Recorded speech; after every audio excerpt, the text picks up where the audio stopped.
नमस्कार, आप देख रहे हैं राष्ट्र धर्म। मैं हूं आपके साथ काजल ठाकुर। विपक्ष एकजुट हो रहा है और 2024 की तैयारी कर रहा है। 2024 की तैयारी करने के लिए सभी विपक्षी पार्टियां धीरे धीरे करके एक साथ आ रही हैं और आज उसी कड़ी में प्रेस कॉन्फ्रेंस की गई। इस प्रेस कॉन्फ्रेंस में राहुल गांधी भी शामिल थे, अन्य विपक्षी नेता भी शामिल थे। कांग्रेस, टीएमसी, शिवसेना समेत तमाम पार्टियां आज एकजुट हुई। मकसद सिर्फ एक था, 2024 में बीजेपी को हराना। ममता बनर्जी ने तो यहां तक कह दिया कि अब बीजेपी के खिलाफ पूरे देश में खेला होवे। पश्चिम बंगाल की मुख्यमंत्री ममता बनर्जी ने 5 दिवसीय दौरा अपना दिल्ली का रखा है। आज तीसरे दिन सोनिया गांधी से मुलाकात की और राहुल गांधी से भी मुलाकात की। ममता ने ये मुलाकात ऐसे समय में की है जब विपक्ष की एकजुटता को लेकर लगातार चर्चा हो रही है। पैगासस, कृषि कानून और महंगाई के मुद्दे पर संसद पूरी तरीके से ठप है। सोनिया गांधी से मुलाकात के बाद ममता बनर्जी ने कहा कि सोनिया गांधी से मुलाकात सकारात्मक रही। विपक्षी एकता और पैगासस पर चर्चा हुई। मौजूदा राजनीतिक हालात पर चर्चा की। बीजेपी को हराने के लिए एकजुट विपक्ष को होना पड़ेगा। ममता ने पैगासस को लेकर कहा कि सरकार जवाब क्यों नहीं दे रही, संसद में सरकार जवाब दे। ममता ने सोनिया गांधी से मुलाकात से पहले विपक्षी दलों को एकजुट होने की अपील की थी। उन्होंने कहा था कि सोनिया गांधी चाहती है कि विपक्षी दलों की एकजुटता हो। कांग्रेस को क्षेत्रीय दलों पर विश्वास होना चाहिए। ममता ने आगे ये भी कहा कि अगर क्षेत्रीय दल इकट्ठा हो जाएं तो एक दल पर भारी पड़ जाएंगे। उन्होंने 2024 के लोकसभा चुनाव में विपक्षी एकजुटता को चेहरे के तौर पर बताया है कि जिस तरीके की खबरें सामने आ रही हैं, अगर कोई भी नेतृत्व करता है तो उससे कोई समस्या नहीं है। टीएमसी अध्यक्ष ने कहा कि किसी को तो नेतृत्व करना ही होगा, समय आने पर चर्चा करेंगे। मैं अपनी राय नहीं थोपना चाहती हूं। सोनिया गांधी और अरविंद केजरीवाल से मिल रही हूं। लालू यादव ने कल फोन पर बात की।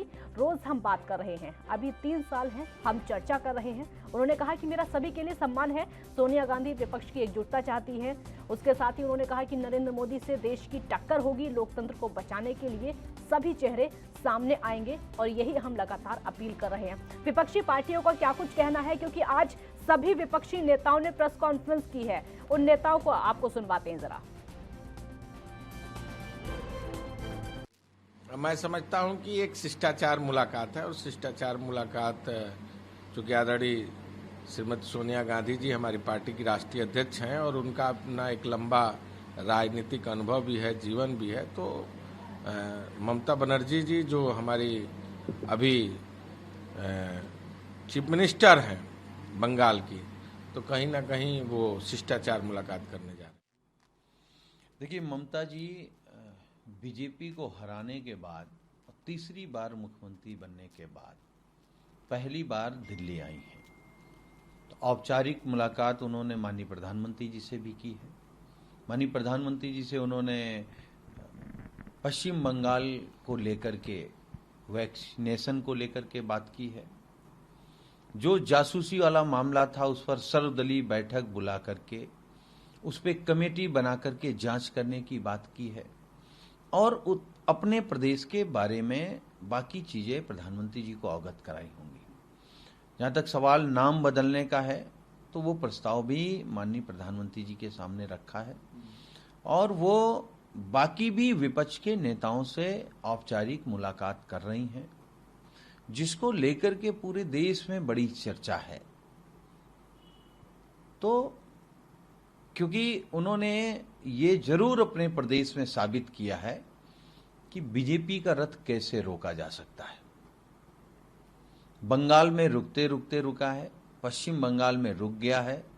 हम लोग 2022 में उत्तर प्रदेश में बीजेपी के रथ के दोनों पहिए तोड़ करके दिल्ली भेजेंगे। तो आने वाले 24 में बीजेपी से मुक्ति इस देश को मिल जाएगी। जो किसान परेशान है, बेरोजगार परेशान है, अर्थव्यवस्था ध्वस्त हो गई है, कुछ सरकार के चाहने वाले उद्योगपति देश का पैसा लेकर के विदेश भाग गए हैं, काला धन का पता नहीं है। स्विस बैंक में कांग्रेस के जमाने से ज्यादा पैसा मोदी जी के जमाने में जमा हो गया भारतीयों का। तो जितने वादे करके बीजेपी आई थी उन वादों पर एक पर भी काम नहीं किया है। तो ममता जी पूरे देश में विपक्ष को इकट्ठा करके बीजेपी के खिलाफ लड़ने की तैयारी कर रही हैं। देखिए, सवाल 2024 के फेस का नहीं है, सवाल देश का है कि देश कैसे बचेगा। देश का किसान कैसे खुशहाल होगा, देश तरक्की कैसे करेगा, देश में नफरत कैसे खत्म होगी और देश में संविधान के हिसाब से देश कैसे चलेगा, इन बड़े संकटों के दौर से देश गुजर रहा है। तो इसलिए जो उनका प्रयास है, मुझे लगता है कि देश को बचाने का है। राहुल जी, आपने कहा कि आज पूरा विपक्ष जो है, वो पूरा विपक्ष आज एक हो गया है और एक होकर ये कुछ सवाल पूछ रहा है। राहुल जी, ये तथाकथित विपक्ष एक कब नहीं था? आज ममता जी भी चाय पी रही हैं सोनिया गांधी जी के साथ, आप कह रहे हैं कि हम सब एक हो गए। आप याद करिए 2018 में कर्नाटक में किस प्रकार ये तमाम विपक्ष के नेता एक दूसरे के हाथ पकड़ करके मंच पर मौजूद थे।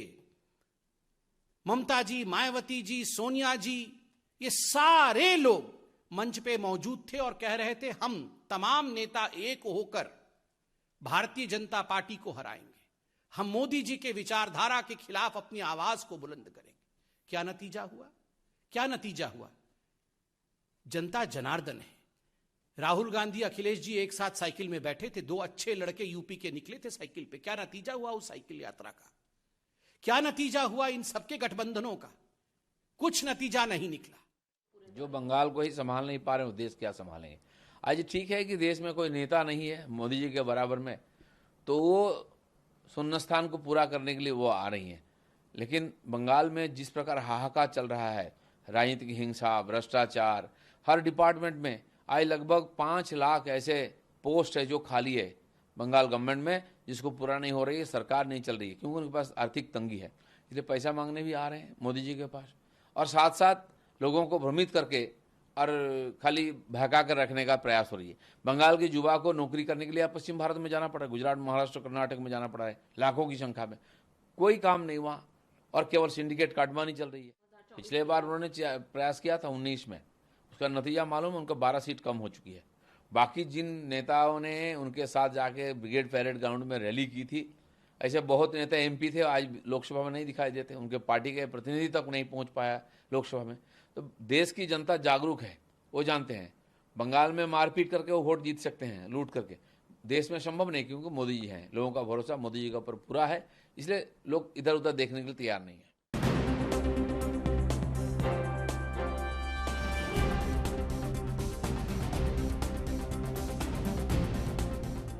मुलाकातें लगातार विपक्षी पार्टियों की हो रही है। ममता बनर्जी 5 दिवसीय दिल्ली दौरे पर हैं और आज सोनिया गांधी से उनकी मुलाकात हुई है। विपक्ष को एकजुट करने की कोशिश है। विपक्षी पार्टियां आज एकजुट दिखाई भी दी जब प्रेस कॉन्फ्रेंस हुई थी।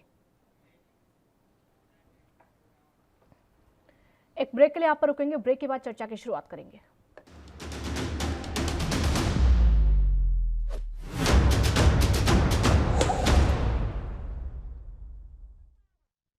ब्रेक के बाद एक बार फिर स्वागत है आपका और चर्चा की शुरुआत करते हैं। हमारे साथ बहस करने के लिए इस समय देवेंद्र प्रमुख बीजेपी का पक्ष रखेंगे, बहुत स्वागत है आपका। हम वहीद कांग्रेस का पक्ष रखेंगे, आपका भी बहुत बहुत स्वागत है।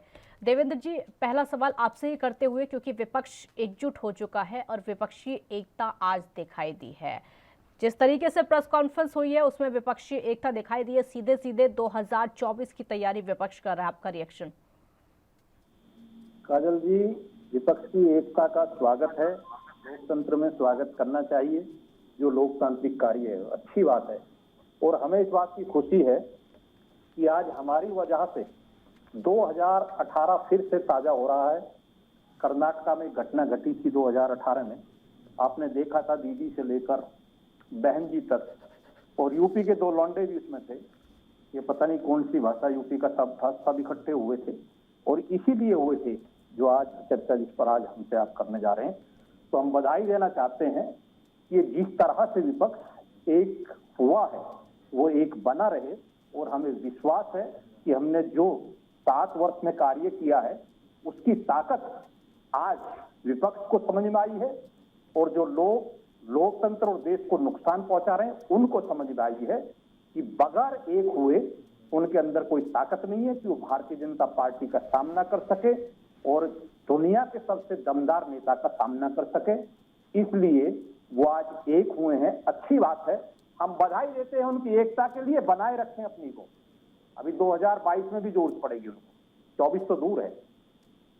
ठीक है हमाम जी, उम्मीद करें कि ये जो आज की एकता की तस्वीर है 2024 तक बरकरार रहेगी। सवाल ये देश के अपोजिशन पार्टियों की एकता का नहीं है। इस समय जो भारत देश एक ऐसी परिस्थितियों से गुजर रहा है कि जब देश की सुरक्षा ही, और अभी आपने देखा था पेगासस का जो मामला पूरा है, उस तरीके से बहुत बड़ा संकट है देश पे कि कैसे इस देश का लोकतंत्र बचाना। इसलिए तमाम पार्टियां, विपक्षी पार्टियां नामबंद हो रही है। ये सवाल मोदी सरकार को हराने के लिए नहीं है विपक्ष का, और ये भी नहीं है विपक्ष के बिगड़ने और एकता होने का। सवाल यहाँ पे देश की रक्षा और सुरक्षा का। एक ऐसे समय में जब भारत अनेक समस्याओं से जूझ रहा है, कोरोना काल में हर मोदी की सरकार फेल हो चुकी। मोदी जी जो बड़े बड़े वादे किए थे, रोजगार, नौजवानों को रोजगार जिन्होंने नहीं दिया, और जो भी वादे थे हर मोदी की सरकार नाकाम हो गई। और अब एक नई परंपरा ये आ गई है कि आप अपोजिशन पार्टियों के लीडर्स इतना डर रहे हैं, यहाँ के पत्रकार इतना डर रहे हैं, यहाँ पे जो इंस्टीट्यूशन है, जो जुडिशियल पोस्ट पे बड़े बड़े जजेस हैं, आप उनकी फोन टैपिंग करा रहे हैं। इस तरीके की सूरत हाल अगर देश में उत्पन्न हो जाए तो ये नैतिक जिम्मेदारी होती है तमाम विपक्षी दलों की, तमाम राजनीतिक दलों की, वो देश की ऐसी सरकार के खिलाफ, लोकतंत्र विरोधी सरकार के खिलाफ लामबंद हो और उसको मजबूत तरीके से उससे हराने का काम किया जाए। देवेंद्र जी, कहीं ना कहीं चिंता तो होनी चाहिए, क्योंकि हम देख रहे हैं एक तस्वीर पहले भी ऐसी देखने को मिली थी जब कर्नाटक में, अभी अभी आप भी जिक्र कर रहे थे, लेकिन होता यह है कि विपक्ष की जो तस्वीर है कुछ समय तक दिखती है, उसके बाद गायब हो जाती है। हालांकि ये बात आप भी बोल देंगे अभी कुछ ही देर में। चिंता तो फिर भी बीजेपी की बढ़नी चाहिए, क्योंकि सामने इतनी सारी पार्टियां होंगी और आप मुकाबला करने के लिए अकेले होंगे। ताकत दोगुनी करनी होगी या फिर कुछ ना कुछ तो करना होगा। चेहरे आपके पास हैं। चिंता नहीं, चिंतन जरूर करेंगे। चिंता में और चिंतन में अंतर है। चिंतन करना चाहिए, व्यक्ति का ये कार्य बनता है कि उसे हमेशा चिंतन पर विचार करता रहना या चिंतन जीवन में करना भी चाहिए। चिंतन बहुत अच्छी चीज होती है। और जिस तरह से हमारे विपक्ष के लोग जो बता रहे हैं बैठकर, अभी मैंने प्रवक्ता की आपकी आवाज वो अच्छे से नहीं मिल रही, लेकिन कांग्रेस की तरफ से आगा कि लोकतंत्र खतरे में है, एकता खतरे में है, अखंडता खतरे में है, हिंदू मुस्लिम हो चुका है, देश बिखर चुका है, टूट चुका है। कुछ नहीं, 7 साल में ध्वस्त होगा। ना कोई हिंदू, ना मुस्लिम, ना सिख, ना ईसाई, ऐसा भाईचारा 60 वर्षों में नहीं रहा जैसा माननीय मोदी जी की सरकार में रहा है। ये पूरा देश देख रहा है और लोकतंत्र की चिंता करते हैं। खतरे में लोकतंत्र खतरे में अगर देख लेंगे तो बंगाल की स्थिति जाकर देखिए, आप पता लगेगा कि कैसा होता है। कुछ दिन पहले दिल्ली की स्थिति देख लेते हैं कि दिल्ली में क्या हुआ, लोकतंत्र में कैसा नंगा नाच नाचा है। कम से कम भारतीय जनता पार्टी ने एक चीज खत्म कर दी, जिस चीज को आप चिल्लाते आते हैं बार बार, हिंदू मुस्लिम और एकता अखंडता खतरे में है, संविधान खतरे में है, इसे नकार चुकी है जनता। कोई नया फंडा तैयार करिए, आप कोई नई चीज लेकर आए जिससे कि हमें सोचने पे जरूरत पड़े। हम विकास की बात कर रहे हैं, विकास पे आप चर्चा करते रहे, विकास की तरफ ध्यान दें। और ये 2 वर्ष कोविड काल जिस तरीके से रहा है, वैश्विक महामारी ने जिस तरह से देश को नुकसान पहुंचाया, पूरी दुनिया को नुकसान पहुंचाया, इसमें एक आपकी जिम्मेदारी बनती है कि आप जो है ब्रेक के लिए रुकना होगा। 1 मिनट, एक छोटे से ब्रेक के लिए आपको रुकना होगा। जल्द हाजिर होंगे। ब्रेक के बाद चर्चा जारी है।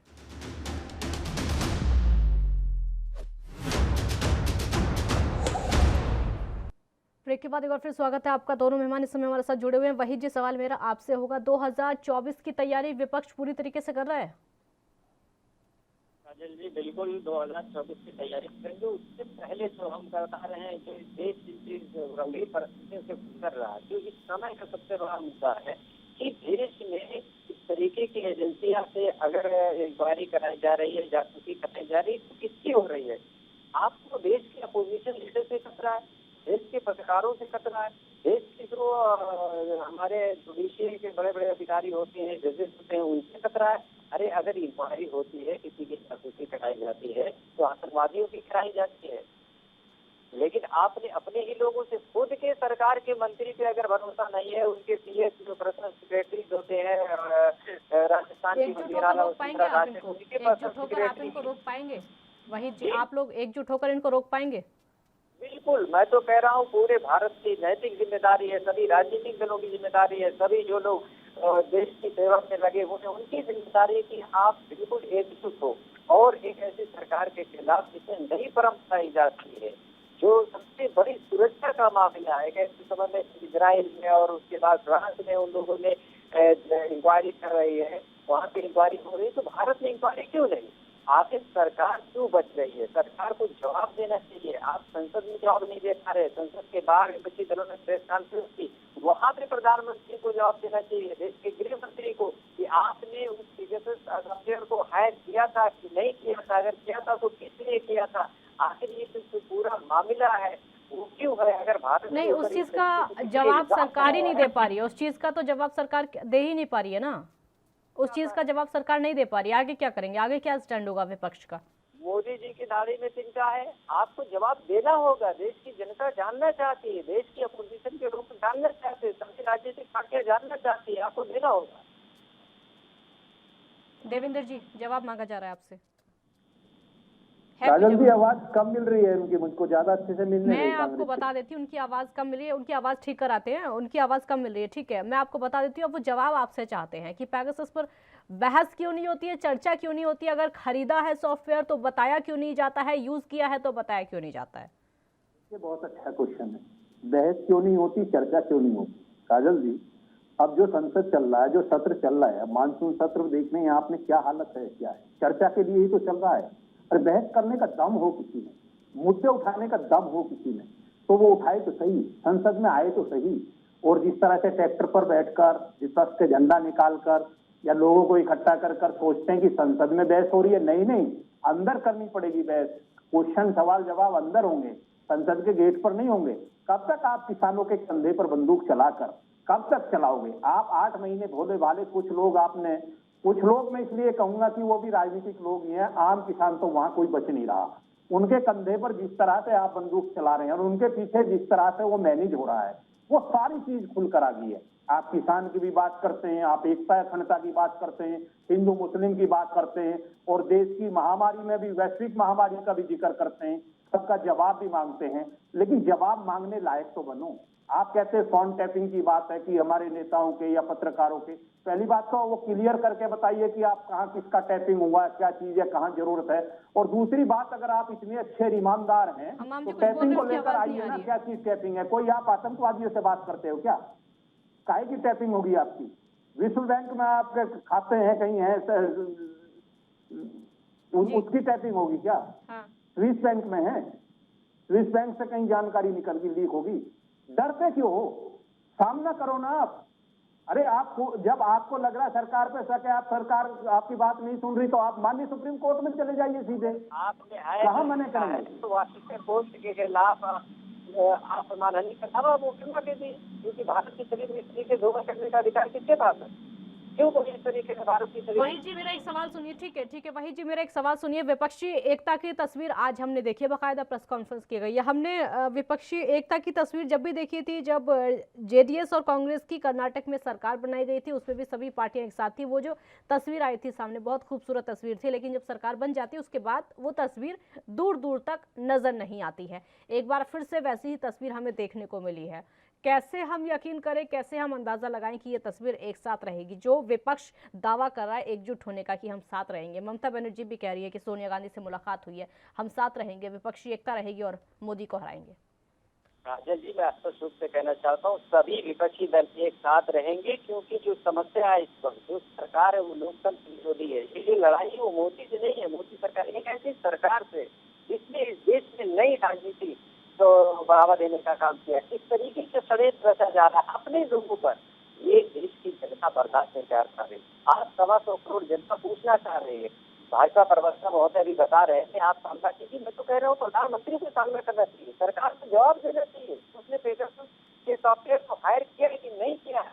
इन तमाम मुद्दों को लेके अपोजिशन के सभी लोग एक साथ हैं और 2024 के चुनाव में भी एक साथ रहेंगे और भारतीय जनता पार्टी की सरकार को, छात्र वाली सरकार को उखाड़ फेंक कर ही दम लेंगे।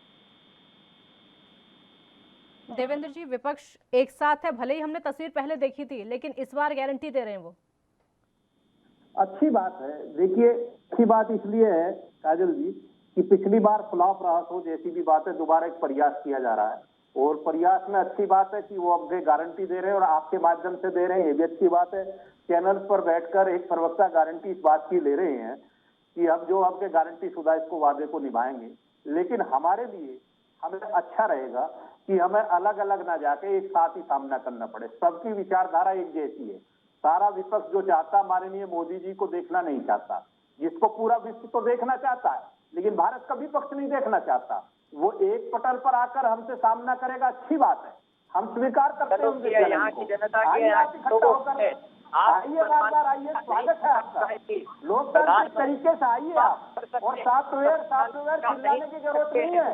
किसी का सॉफ्टवेयर कोई है नहीं, किसी की कोई भी कॉल जो है वो टैपिंग नहीं हुई है, कोई रिकॉर्ड नहीं होगा, घबराइए नहीं। आप किस संगठन से बात कर रहे हैं, आप पाकिस्तान में किस संगठन से बात करते हैं, कुछ नहीं खुलेगा। राहुल बाबा का खुलेगा न किसी और का खुलेगा, डरिए मत। आप लोकतांत्रिक तरीके से अच्छी चर्चा संसद में चलने दीजिए, संसद सत्र को अच्छे से चलने दीजिए, इसी में आपकी भलाई है। वही जी, ये जो विपक्ष एकजुट हुआ है सिर्फ पेगासस पर लड़ने के लिए हुआ है या फिर 2024 तक एकजुट हुआ है, इसका जवाब दीजिए। जी राजा जी बताइए। वही जी, आवाज सुन पा रहे हैं आप मेरी? आपकी आवाज थोड़ी कम आ रही है, आप मेरी आवाज सुन पा रहे हैं? जी बताइए। ये जो विपक्ष एकजुट हुआ है, हमाम जी, विपक्ष एकजुट हुआ है सिर्फ पेगासस पर लड़ने के लिए हुआ है, सरकार से लड़ने के लिए, या फिर 2024 तक हम ऐसे ही तस्वीर देखेंगे? मैं साफ तौर से बताना चाहता हूँ, ये जो विपक्ष की एकता है ये किसी से लड़ने के लिए नहीं है, बल्कि देश के नहीं, क्योंकि ममता बनर्जी ने कहा है कि उन्होंने सोनिया गांधी से मुलाकात की है, ममता बनर्जी ने, और सोनिया गांधी चाहती है कि विपक्ष एकजुट होकर 2024 में इलेक्शन लड़े और मोदी को हराएंगे। मैं इसलिए आपसे ये सवाल पूछ रही हूँ, जवाब दीजिए। जी, सभी राजनीतिक दल इस वक्त मोदी सरकार के खिलाफ, जन विरोधी सरकार के खिलाफ और लोकतंत्र के खिलाफ एकजुट है। ये लड़ाई मोदी सरकार तो भाजपा से भी, ये लड़ाई देश को बचाने की है, ये लड़ाई देश की रक्षा और सुरक्षा की, ये लड़ाई देश की एक नई राजनीतिक व्यवस्था को मोदी जी सरकार कर रहे हैं उसके खिलाफ।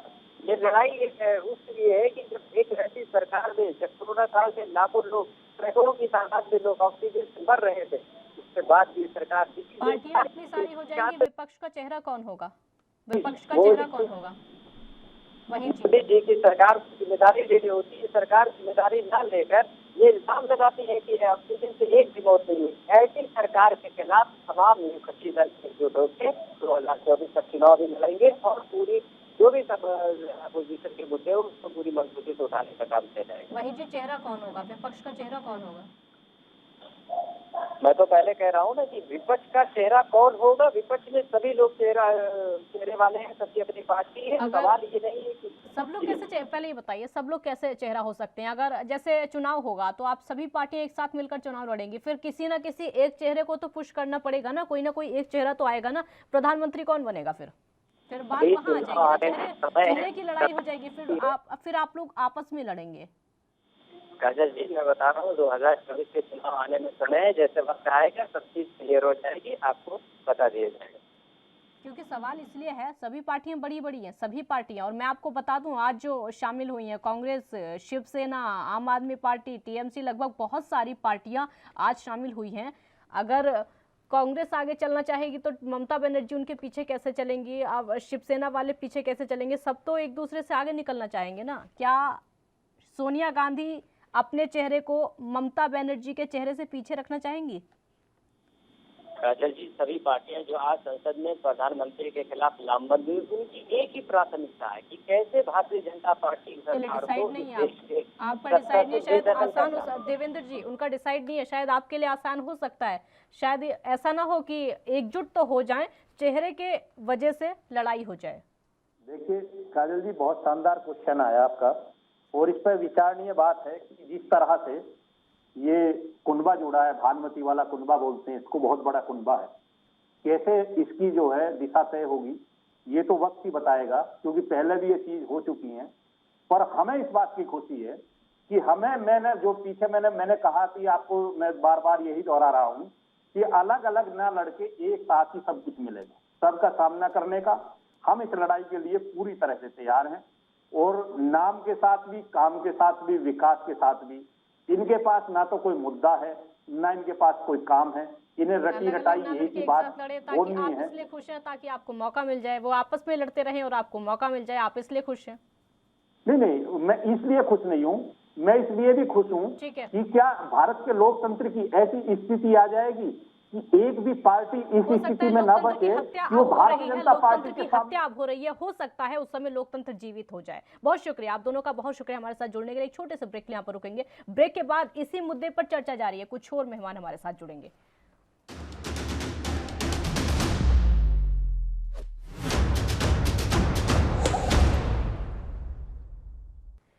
ब्रेक के बाद एक बार फिर स्वागत है आपका। 2024 को लेकर तैयारियां चल रही हैं और 2024 को लेकर विपक्ष एकजुट हो रहा है। इस एकजुटता को लेकर बीजेपी और कांग्रेस में जुगलबंदी कैसी चल रही है वो आपको सुनवा देते हैं। नोटिस उसी इशू पे दिया है और चलने के लिए तो हम उनसे हमेशा हम विनती कर रहे हैं। हम ये चाहते हैं कि हाउस चले और उसमें पेगासस इशू का डिस्कशन हो, क्योंकि सारी दुनिया में उसकी इंक्वायरी हो रही है। जैसा जर्मनी है, फ्रांस है, इवन हंगेरी आई थिंक। तो ये कंट्रीज में जब सोमोटो इंक्वायरी हो रही है, अपने देश में ये लोग क्यों नहीं कर रहे हैं? मोदी जी, शाह जी आगे आकर वो करना चाहिए, वो नहीं कर रहे, इसलिए फिर हम अपने नोटिस पे अड़े हुए हैं। अगर वो डिस्कशन को तैयार है तो आज ही हम डिस्कशन शुरू। जो नेशनलिज्म का दावा करके कह रहे हैं कि इस पे चर्चा होनी चाहिए, वो संसद के अंदर तो चर्चा होने ही नहीं दे रहे। जब भी इस चीज के इस पूरे मंत्रालय के जो जिम्मेदार मंत्री हैं, आदरणीय मंत्री जी वैष्णव जी ने जब अपने कागज उठाकर बात करने की कोशिश करी, तो जितने भी विपक्षी दल के नेता हैं उन्होंने हू हल्ला करना शुरू कर दिया। यहाँ तक कि टीएमसी के एक सांसद ने तो जाके उनके कागज फाड़ दिए और वेल में उड़ा दिए। तो संसद के अंदर कुछ और बाहर निकल के कुछ और, ऐसे तो होता नहीं है। हाँ, ये जरूर कहूंगी कि अगर राहुल गांधी को लगता है कि उनके फोन के अंदर, उनके गैजेट के अंदर कोई हथियार आ गया है, तो कृपया करके आप संसद के अंदर बवाल मचाना और बाहर प्रेस वार्ता करना, ये इससे क्या हो जाएगा? आप अपना फोन दीजिए, पुलिस में कंप्लेंट दर्ज कीजिए, फोन सबमिट कीजिए। अगर आपको लगता है पुलिस ढंग का काम नहीं करेगी तो आप कोर्ट जाइए। सीआरपीसी में ऐसी काफी कानून है जो आपको ये फ्रीडम देते हैं कि आप कोर्ट कचहरी जाए और मजिस्ट्रेट के सुपरविजन के अंदर आप जांच पड़ताल करवाएं। तो उसके लिए तो आपको लगता है फोन के अंदर हथियार है, सबसे पहले हथियार तो निकलवाइए, पहचान तो करवाइए कौन सा हथियार घुस गया आपके फोन के अंदर। संजय राउत के लॉज और नेशनल सिक्योरिटी के मामले पर पूरा विपक्ष एकजुट है। देखिए, नेशनल सिक्योरिटी के मामले के ऊपर जो आज बड़े बड़े बयान दे रहे हैं, वो ध्यान करेंगे कि जब उरी सर्जिकल स्ट्राइक हुई थी और बालाकोट एयर स्ट्राइक हुई थी, तो हमारी सिक्योरिटी के जिम्मेदारी लेने वाले हमारे जवान, उनके ऊपर किस तरीके से सवाल खड़े किए गए थे, किस तरीके से उनसे सबूत मांगे गए थे, जिनके चलते संजय राउत जी हो, इनकी शिवसेना में चाहे एनसीपी हो, चाहे कांग्रेस हो, चाहे अन्य विपक्षी दल हो, वो चैन की नींद सोते हैं। आपने उनके ऊपर ही कीचड़ उछालने की कोशिश करी और उनके ही आप वैलोर और सैक्रिफाइस को आपने उसके ऊपर ही सवाल उठा दिए, उसके ऊपर ही उंगली उठा दी। तो कृपया करके संजय राउत जी आज ये ना बोले। और दूसरी बात मैं कहना चाहूंगी, देखिए कृषि कानून के ऊपर जो कह रहे हैं कि ये बहुत जरूरी है मामला, इनका जो पूरा का पूरा तर्क है वो इनके कोलिशन पार्टनर एनसीपी से मेल तो खाता नहीं। चंद दिनों पहले की बात है, शरद पवार जी ने तो ये तक कहा था कि कृषि कानून तो बहुत जरूरी है। तो आखिरकार विपक्षी दलों का इस पे क्या कहना है? कोई सामान्यता है नहीं इनके तर्क के ऊपर, कुछ भी इनका कॉमन है नहीं, यूनाइटेड फ्रंट है नहीं। तो मुझे समझ नहीं आता कि कभी कुछ कह देते हैं, कभी कुछ और कह देते हैं। इस मुद्दे पर चर्चा करने के लिए ऋषि मिश्रा वरिष्ठ पत्रकार हमारे साथ जुड़ चुके हैं। बहुत बहुत स्वागत है आपका। ऋषि मिश्रा जी, आज जो तस्वीर निकलकर सामने आई है विपक्षी एकजुटता की, और उसको लेकर विपक्ष की तरफ से दावा किया जा रहा है कि ये तस्वीर 2024 तक बरकरार रहेगी मोदी को टक्कर देने के लिए, कैसे देख रहे हैं आप? देखिए, नो डाउट बीजेपी और नरेंद्र मोदी अपने परसेंट पॉपुलरिटी के समय है और नरेंद्र मोदी जैसे ताकतवर नेता बीजेपी के पास है। लेकिन सवाल उठता है कि जिस प्रकार से ममता बनर्जी ने पश्चिम बंगाल में बीजेपी को, अमित शाह, नरेंद्र मोदी की कंपनी को पटकनी थी, उसके बाद एक अवैध शुरू हुआ कि क्या ममता बनर्जी जैसे सहयोगी छोटी छोटी पार्टियों को मिला के क्या 2024 के लोकसभा चुनाव में बीजेपी जैसे ताकतवर पार्टी को टक्कर दी जा सकती है। आप जानते हैं कांग्रेस के हालात कैसे हैं। हालांकि विधानसभा चुनाव की यदि आप बात करेंगे तो कई ऐसे राज्य में विधानसभा चुनाव में कांग्रेस ने जीत दर्ज की, जैसे मध्य प्रदेश, छत्तीसगढ़, राजस्थान और गुजरात में भी अब 2017 में आपने देखा होगा कि कांग्रेस ने ठीक ठाक परफॉर्म की थी। लेकिन जब राष्ट्रीय राजनीति की बात आती है तो कांग्रेस नरेंद्र मोदी एंड टीम के सामने टिक नहीं पाती है। और आप देखिए कांग्रेस 7 सीट भी लोकसभा में लेके नहीं आ पाए। तो ये पूरा कावया चल रहा है। जैसे कोरोना में जिस प्रकार केंद्र सरकार का कुप्रबंधन सामने आया, आज भी देखिए जो वैक्सीन का जो रेट है, यदि उत्तर प्रदेश, बिहार की बात करें हम तो 4% लोगों को डबल डोज का अभी तक दिया गया है। तो कई ऐसे मुद्दे हैं, बेरोजगारी है, महंगाई है, पेट्रोलियम प्रोडक्ट का दाम देख लीजिए।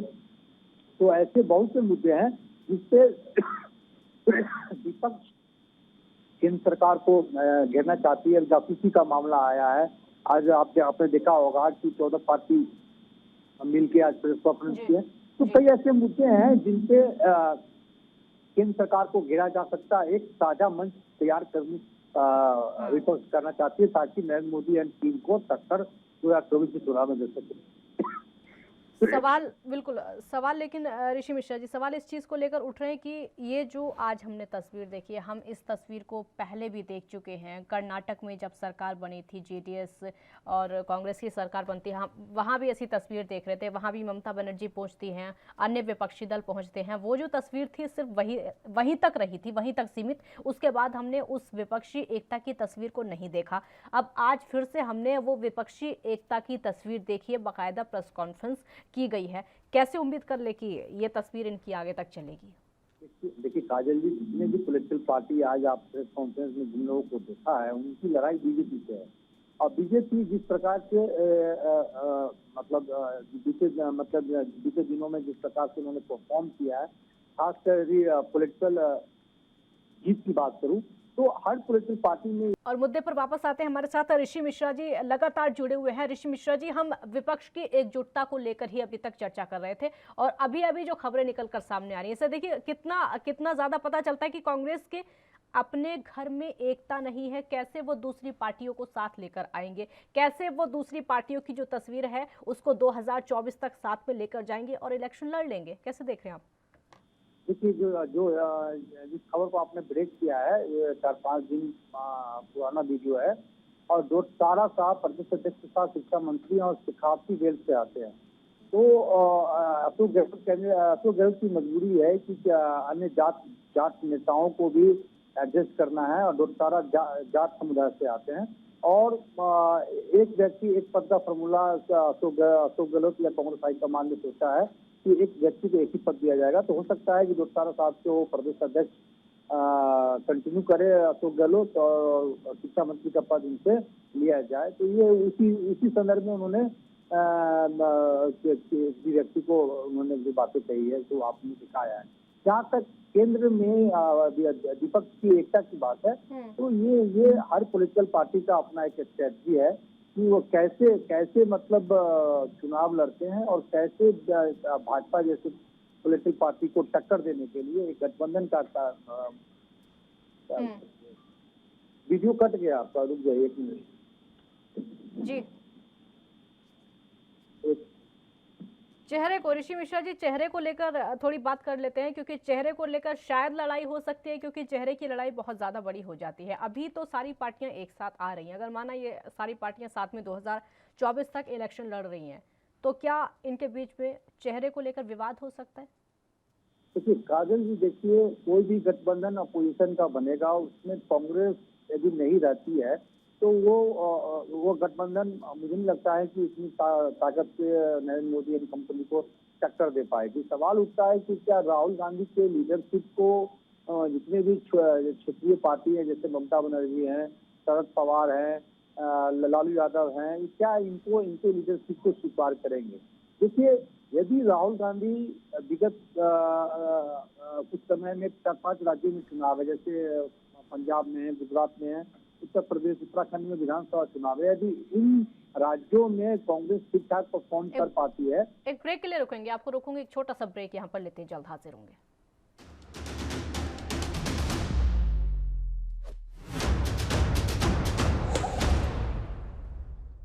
ब्रेक के बाद एक बार फिर स्वागत है आपका। आरबी उपाध्याय वरिष्ठ पत्रकार इस समय हमारे साथ जुड़ चुके हैं और ऋषि मिश्रा जी भी हमारे साथ जुड़े हुए हैं। आरबी उपाध्याय जी, सवाल मेरा आपसे होगा, आज विपक्षी एकता की तस्वीर हमने देखी है, सभी ने प्रेस कॉन्फ्रेंस की है, 2024 चुनाव साथ में लड़ने का वादा एक तरीके से या फिर दावा भी कह सकते हैं विपक्ष की तरफ से किया जा रहा है, चाहे वो कांग्रेस हो, टीएमसी हो, शिवसेना, आम आदमी पार्टी, लगभग सभी साथ में थी। कैसे देख रहे हैं आप?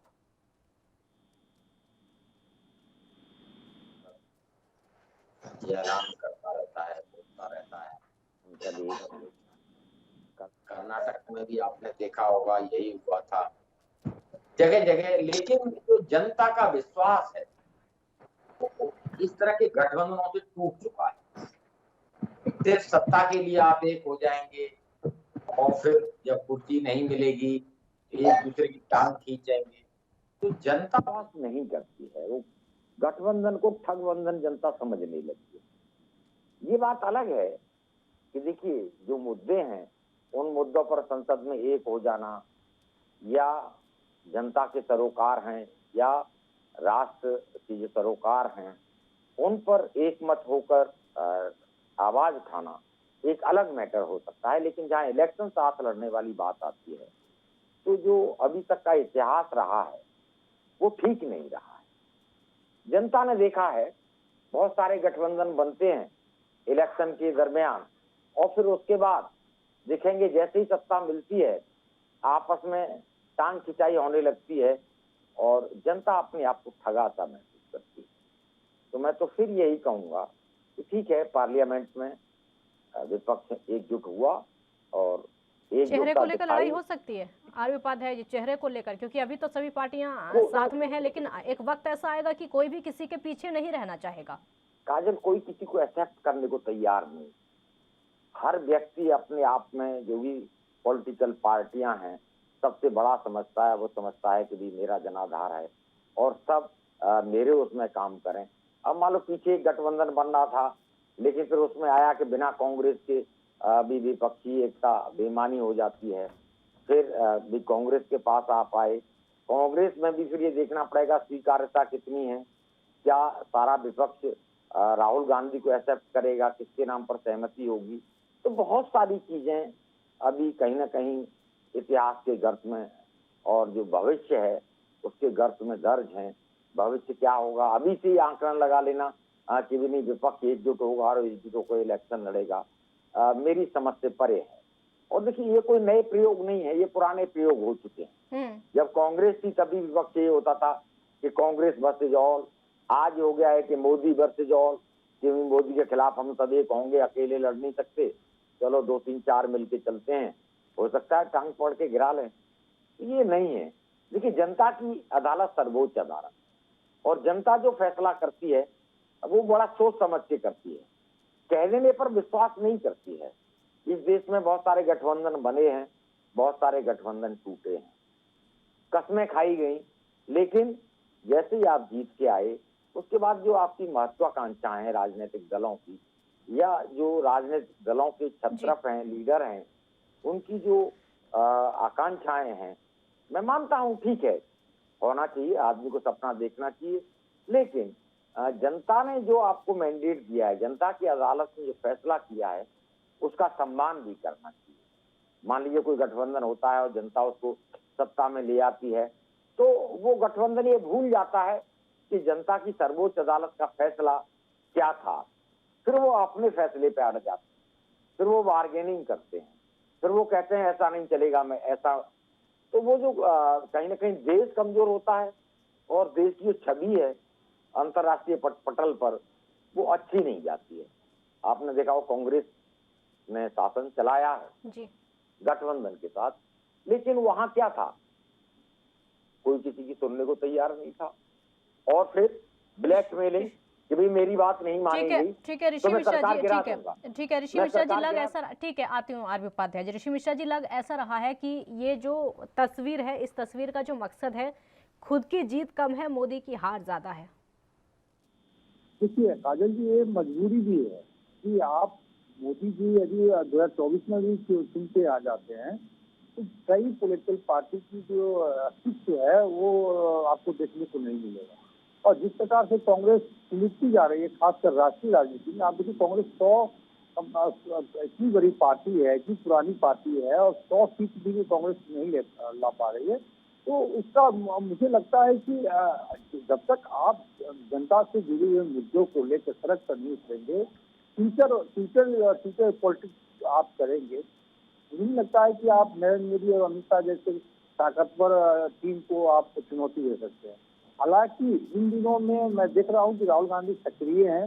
जैसे कोरोना संक्रमण काल में उन्होंने जिस प्रकार से सरकार को घेरा है, जब किसी काल में जिस प्रकार से घेरा है, आपने 2 दिन 3 दिन पहले देखा होगा ट्रैक्टर मार्च उन्होंने पार्लियामेंट में किया था। तो कई ऐसे मुद्दे हैं, राहुल गांधी जन सरोकार के मुद्दे हैं, उसको राहुल गांधी ने उठाया है, लेकिन जनता का दिल कितना जीत पाएंगे, क्योंकि एट लास्ट में वोटिंग जनता ही करती है। तो जनता के दिल में राहुल गांधी यदि स्थान बना पाते हैं तो 2024 का चुनाव, जैसे प्रशांत किशोर ने भी कहा है कि 2024 चुनाव में राहुल गांधी नरेंद्र मोदी टीम को कड़ी टक्कर दे सकते हैं। तो उसके लिए आपको अपने बेसिक को भी करेक्ट करना होगा। आप देखिए जैसे पंजाब में सिद्धू वर्सेस कैप्टन अमरिंदर सिंह की लड़ाई चल रही थी, हालांकि कांग्रेस ने कुछ उसमें करेक्ट करने का प्रयास किया, सिद्धू को प्रदेश अध्यक्ष बनाया।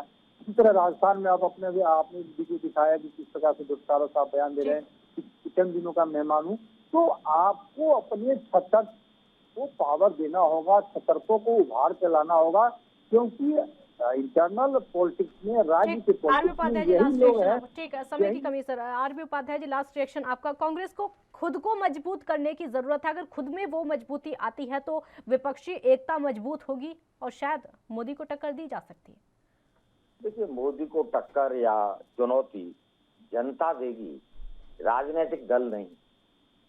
जनता जब ये देखेगी कि जो अपेक्षाएं, जो आशाएं जनता को थी वो पूरी नहीं होंगी, तो जनता ने किसी को नहीं बख्शा है।